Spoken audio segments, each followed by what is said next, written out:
As allies of Australia, South Korea's new KF-21 fighter is rapidly becoming one of the most important aircraft to watch in the region. It's not just another jet on the tarmac, it's a key piece of how future allied air forces, including Australia's, might integrate and fight together. For decades, South Korea has tried to reduce its dependence on foreign suppliers and build up a truly sovereign defense industry. Like its neighbor Japan, it now has a very capable aerospace sector. Yet for a long time, Seoul still relied heavily on American and European designs for frontline fighters and weapons. That's now changing in a serious way. A big step on that journey was what eventually became the T-50 program. In the early 1990s, under the KTX-2 initiative, South Korea began laying the groundwork for an indigenous supersonic trainer. Full-scale development of what we now know as the T-50 Golden Eagle really took off in the late 1990s. With the aircraft's first flight in 2002, the T-50 is a supersonic jet trainer that can be adapted into a light combat aircraft, and a whole family of TA-50 and FA-50 variants now serves both at home and with export customers. That program proved South Korea could design, build and support a modern jet of its own. The success of the T-50 set the stage for something far more ambitious, a true multi-role fighter to replace South Korea's aging F-4 Phantom and F-5 Tiger fleets.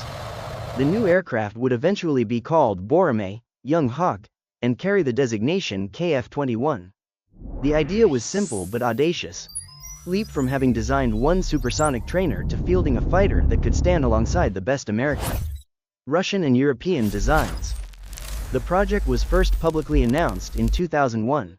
At the time, many observers were skeptical, and not without reason. South Korea was attempting, effectively from a standing start, to build a fourth-and-a-half-generation fighter in one shot. It would inevitably be more expensive per airframe than simply buying more F-16s or importing a European design, because the country would have to fund the entire design and production infrastructure behind it. For years, the idea floated in and out of political favor. Then, around 2010, the strategic pressure from North Korea, and the reality of an aging legacy fleet, forced a shift. The project took on new urgency. Indonesia joined as a development partner, initially committing to cover 20% of the program's cost. While other investors contributed another 20%, the South Korean government shouldered the remaining 60%, betting that the long-term payoff in capability and industrial know-how would more than justify the price. After a competitive process, Korea Aerospace Industries, KAI, already tested by the T-50 program, was chosen to lead the effort. With technical support from Lockheed Martin, that's how the Korean Fighter Experimental Program, KFX, really got underway. In the conceptual phase, several configurations were considered. One design closely resembled a scaled-down F-35 style stealth fighter with twin engines. Another featured a canard delta layout similar to the Eurofighter Typhoon or Dassault Rafale. A third concept emphasized a simpler, single-engine design focused on lower cost.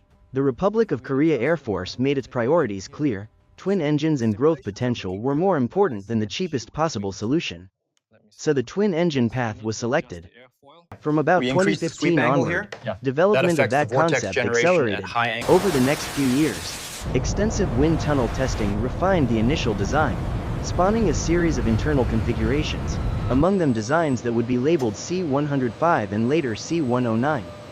These variants experimented with different sizes, weights, internal volumes and stealth treatments.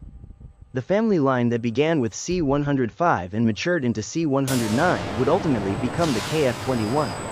Early iterations did not include an internal weapons bay, and some concepts flirted with a single-engine layout. In practice, though, South Korea folded desirable features from across the design studies into the final configuration while keeping the program's risk at a manageable level. After roughly a decade of serious work, the first full-scale prototype was rolled out at KAI's Seichon facility in April 2021 and formally named KF-21 Boramae. The rollout drew immediate international attention. Countries like Poland, Peru and the Philippines quickly expressed varying degrees of interest in the aircraft, seeing in it a potential alternative to more expensive Western fighters. Following the rollout, KAI began building a total of 8 test airframes, 2 dedicated ground test articles, 2 twin-seat prototypes and 4 single-seat flying prototypes. In July 2022, the first single-seat prototype took to the air for its maiden flight. marking the KF-21's first time off the ground. A second prototype joined the flight test program later that year, and in early 2023 a third aircraft achieved the type's first supersonic run.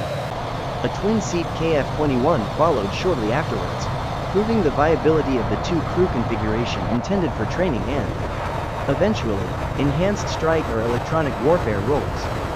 The plan, as laid out by Korea's Defense Acquisition Program Administration, DAPA, and KAI, is to field 40 Block I aircraft by 2028 and a total of 120 jets 40 Block I plus 80 Block II, by around 2032. Block I focuses on air-to-air missions, while Block II adds full air-to-ground and maritime strike capability. Interestingly, the timeline for integrating those strike capabilities has been pulled forward compared with initial plans. South Korea now expects to achieve operational air-to-ground capability around 2027. More than a year earlier than originally forecast. That raises an obvious question. Why field a brand new fighter first as an air-to-air platform and only later as a full multi-role aircraft? The most likely answer is pragmatism. Air-to-air integration and basic flight testing are demanding enough. Folding in complex strike weapons and targeting systems takes more time. By getting the jet into frontline service as a highly capable air superiority platform first, South Korea can begin replacing its oldest airframes while the more intricate strike and electronic attack work continues in parallel. Designers have also made it clear that if South Korea ever commits to building aircraft carriers, a navalized KF-21N variant could be developed relatively quickly, leveraging the existing airframe as a starting point. Indonesia, as the original junior partner, has its own path, though Jakarta has since negotiated changes to its financial stake, and is now involved in other fighter projects as well.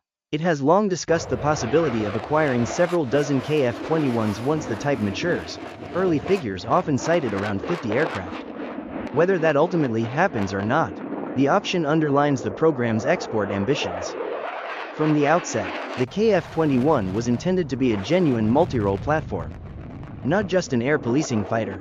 Planned air-to-ground weapons include GBU-12 Paveway-2 laser-guided bombs, various JDAM series GPS-guided bombs, and locally integrated cluster and glide munitions, including Korean derivatives of systems like the American CBU-97 105th family.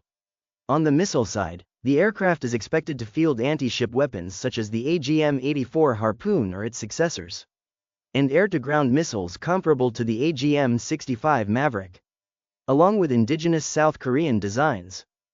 For air-to-air combat, the KF-21 is being wired from the start to carry standard Western missiles.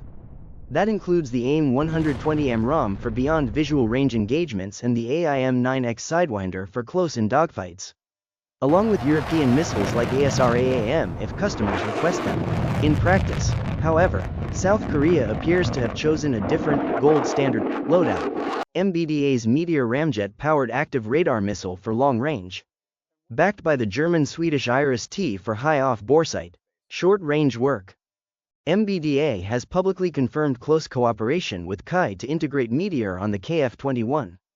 And the jet has already flown with Meteor test rounds during its early trials. This is a fascinating shift, because for many years the AMRAAM was considered the default, most trusted active radar missile in Western service. Meteor's ramjet and no escape zone, however, give it a strong claim to being the premier in-service BVRAAM today, and the KF-21 is designed to exploit that advantage. The story doesn't end with conventional strike munitions.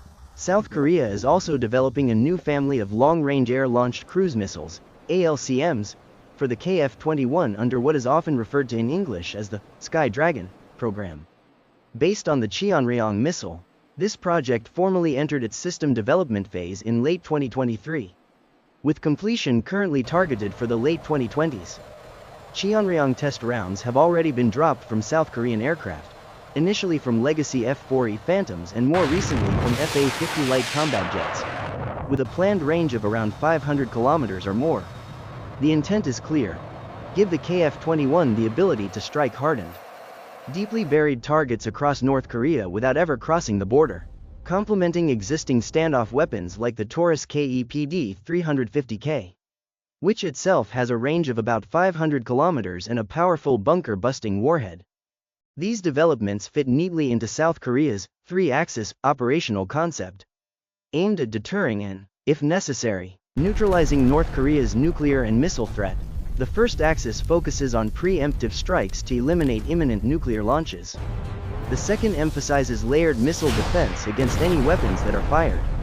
The third, overwhelming response, is a retaliatory doctrine directed at command, control and launch infrastructure if the North strikes first. The KF-21 and its future cruise missile loadouts are central tools for turning that doctrine into a real warfighting capability.